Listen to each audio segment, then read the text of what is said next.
çekmedim. Özüme söz verdim sükut için. Unutmak değil niyetim. Sadece hisleri sakladım içimde. Bir stəkan sükut içtim yine.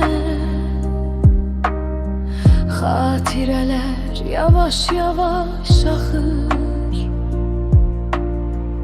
Ürəyim səni hələ xatırlayır. Amma səssizcə dinləyir hər anı.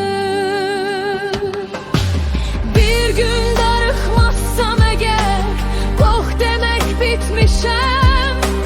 Çünki həsrət yaşadır məni, onsuz çoxdan itmişəm. Bir gün darıxmazsam əgər, bu səs mənim deyil. Sevmək ağrıdır bəzən, amma onsuz yaşamaq mümkün deyil.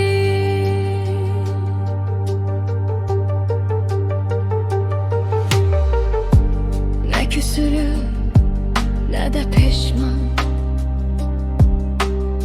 Sadece yavaş yavaş yaşayıram.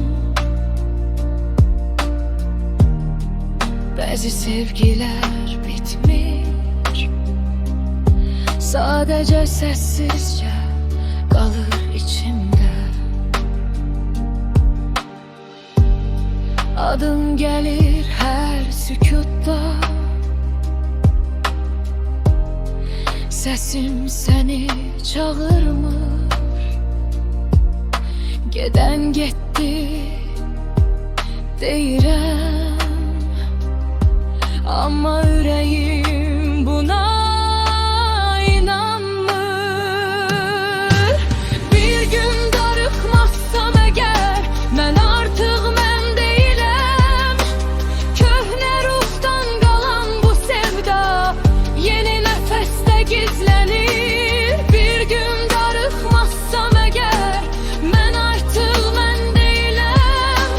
Köhnə ruhdan qalan bu sevda yeni nəfəsdə gizlənir.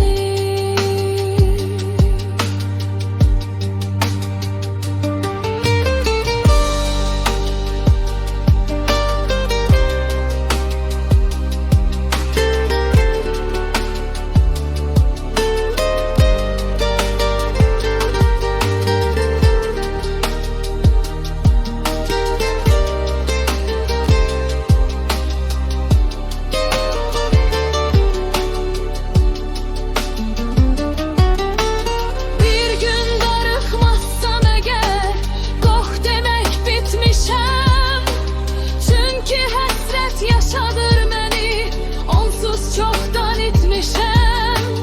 Bir gün darıxmazsam əgər, bu səs mənim deyil. Sevmək ağrıdır bəzən, amma onsuz yaşamaq mümkün